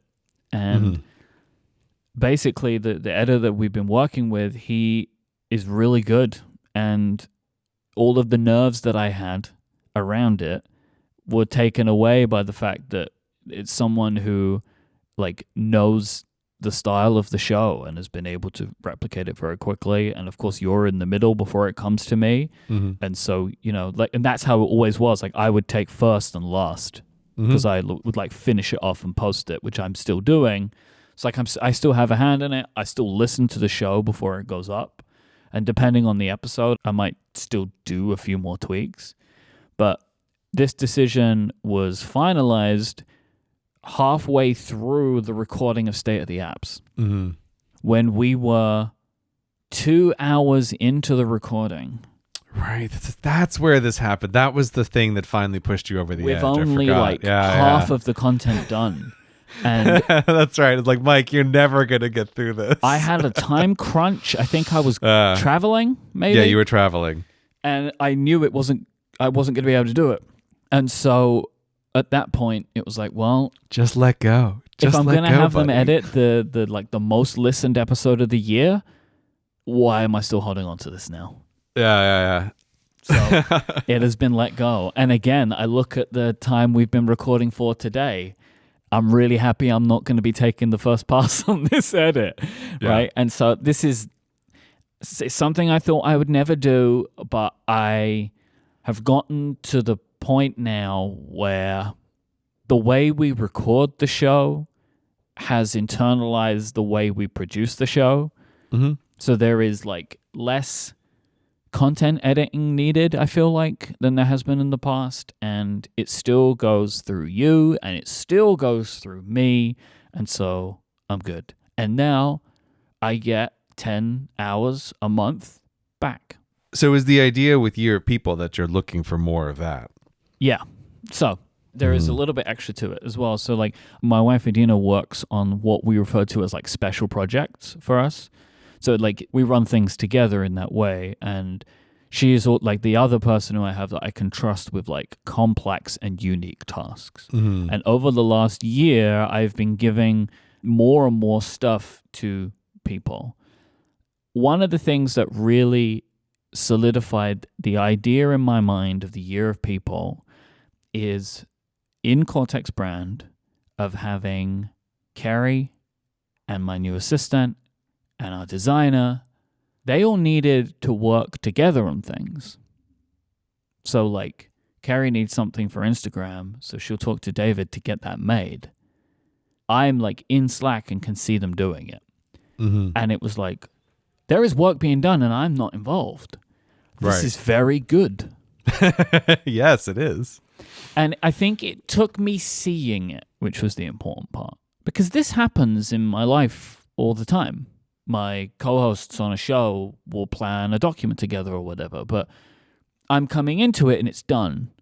But like seeing the conversation and the back and forth and then there being an end product to it started making me look for this in other areas of my life and seeing where it's happening and where it can work better. So that is something that I am going to be looking for more opportunities for in this year and beyond of how can I empower skilled, talented people to work together to produce work for the projects that I'm involved in. So that's that part of it. There are other parts of this. So building on from 2023, there are people in my life that I care about. I want to spend more time with them, right? So like that to me felt like an easy thing to put into people, right? Right. Okay. And then also as well, like building on, I said there was something I was going to come back to that I don't really know. The least effective parts were like the way I was doing scheduling and my like connectedness to work. I need to work on setting better limits for how available I am to people. I think that I have established over the last decade the habit in others from my own actions that I'm available whenever people need me. I'm really glad you phrased it that way because it's so clear that you, as in the general you establish the boundaries that you have with other people through your own actions. Yep. And if you always get back to people immediately, you are teaching them you are always available. Exactly. That's just the way it Yep. is. And if you get back to people after long periods of time, you are teaching them to not expect instant responses on anything. And you have been very available to, from my perspective, a insane number of people for years. Mm-hmm. You have definitely instilled that behavior in a lot of people, that you are available at any random time that people on all sides of the earth can possibly be. It took reflection over the last year to work out I'm the problem here. Mm-hmm. Right? Like I set this Yeah. for other people to just rely on me in that way. And I have been working on this. It's going to be a longer time of amending, undoing, and realizing and trying to understand how much can actually be changed. Mm-hmm. And so, like, that is another thing. I have a whole other thing inside of this thing. So, where earlier you had your big realization inside of your theme review, I have a whole secret project inside of my theme. Oh, okay. It is called Project Air Traffic Control. Oh my, all right. I have been working on air traffic control for like 2 months. So, in looking at the year of the weekend, looking at the year of people, and looking at Stacked September and the Cortex content calendar, I started to see like into the matrix of all of these things together. Mm-hmm. What I worked out is I am involved in a lot of projects. I'm only going to be involved in more projects. The fact that I do not have some kind of overview of all of this, I can't believe I've gotten this far. So this is going to become additionally more important if I'm going to have more people involved in my work, because I need to make sure that I'm fully tackling what they need from me. I need to make sure that I'm not going to lose track of where a project is living with somebody else. Like, there has to be this big overview. So I am working with my new assistant to build a Notion dashboard that she is building for me that tracks all of the various projects that I'm involved in, their status, what is needed from them, what timelines are they on, where do they fit into the year. We're going to then meet weekly to go over the priorities for the week ahead on any project that I may or may not be tackling. If I have a new idea or a new project, it will pass through her and then go into this system to be kept track of. So we are spending time now building like the foundations of this and the habits as well. So like, I just realized now as I was talking, I had an idea today for a new Cortex brand thing. I have lots of these ideas. Most of them never go anywhere. But it's a thing like, I wanted to play around with this. So I realize now that I have to open Notion and I have to add this in to be spoken about in our meeting next week, because otherwise I've broken the rules. So I'm adding it right now. Right. Like, we have like a little place in Notion where it's like a asynchronous kind of conversation. So like, I'll just put a bunch of bullet points. She'll put a bunch of bullet points. It will be addressed next week as to what these things mean. And then we can decide, are they going to go into the system? Where are they going to go? Are they going to go onto the calendar? Where are they going to go? So it's been like a really interesting couple of months where I've been having to kind of give her the crash course in all of the stuff that I do, which has also been very weird to talk about all of the things that I do. Yeah, but like that's also just a great thing to do. Yeah. Again, it's like it's all just a big mess of spaghetti in your brain. Yeah. And the moment you have to externalize that in a way that an other person can really work with.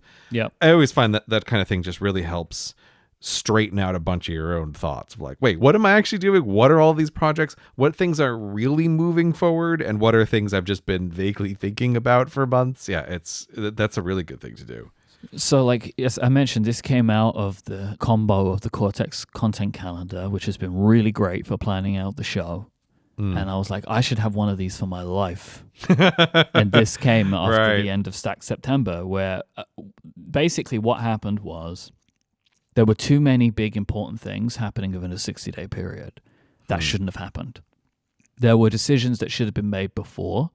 There were projects that should have been done before or after. Like, there should not have been so much going on between September and October. There was stuff happening in there where I was adding more pressure on myself than was needed, and or I was not adequately prepared for what was coming. And so I feel like having someone understand what I'm working on, talking that through with me, and helping me get it all planned out better is what I need to make sure that I won't fall into a situation like that again. Hence the air traffic control. So all projects must be directed, and she is the air traffic controller. That also adds a level of accountability into my work that I've not had for a really long time. Like, I'm going to be agreeing on the work that will be done. I will need an answer if it hasn't been. Where a lot of work that I do, I don't have to answer to someone. Yeah. Like, most of the projects are collaborative where we don't have that kind of relationship. If me and, say, you or me and Steven or me and Jason are working on a thing together, there isn't so much of a, I'll handle that, oh, I didn't do it, oh, why didn't you do it? It's not really that kind of like accountability relationship. We just all kind of like chip in and pick up on each other's slack or whatever. But there are a lot of things that I do where if I don't do them, they're just not done, and then that's the end of it. Right, yeah. And it can't be that way. All of this is because 2024 is, I think, a year of a lot of hard work for me. I have some big things that are going to need a lot of effort coming up. I have realized I need to be fully focused on the things I am best at doing. And I need people around me that can enable that. I need experts and support on the things I'm not so good at, and I need to rely on those people. And then I need somebody who is making sure I'm keeping track of all of the milestones and the things that I have to work towards. That's Project Air Traffic Control, which is part of the Year of People. Man, jeez, you've got a lot going on. I ain't done yet. Oh, holy moly, Myke. Relay FM turns 10 years old this year. Unbelievable. So I want to make sure that I do not lose sight of this. And so I'm going to make sure I spend time this year reflecting on the people that made that happen and ensure that I remember and keep front of mind how grateful I am to everybody who has allowed this life for me. That is you and everyone else that I work with, and Steven and all of my co-hosts, every single listener, right? Like, these are all people. Without any of these people, I would not have the life that I have. And like, my life can be busy, my life can be stressful, but at the end of it, the core of all of it, I am living my dream. This was my dream. It still is the only thing I want to do, is the things that I am doing. And so I want to make sure that I do not lose sight of the fact that that is only possible because of a huge group of people, both close to me and far from me. I'll also be spending time with a bunch of our hosts this year, the people in person. Lots of them who I don't get to see as often as I would like anymore. And we will be in front of the most people ever assembled for a Relay FM live show in July.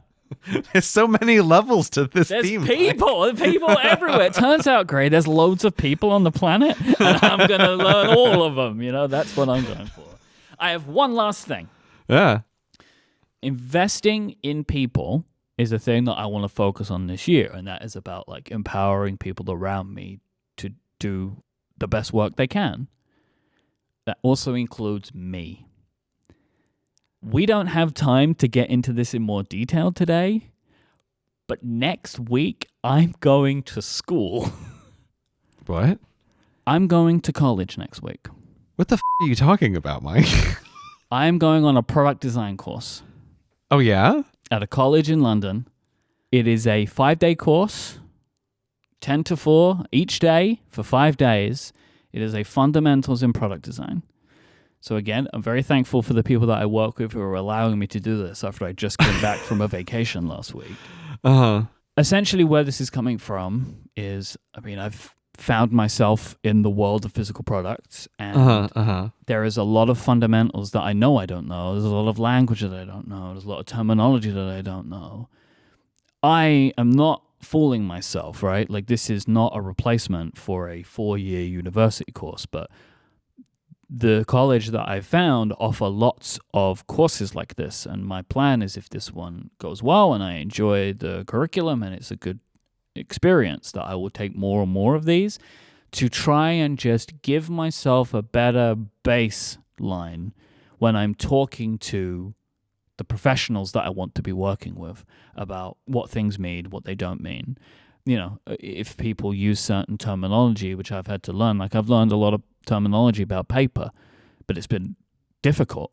And so I want to have a better kind of foundational understanding.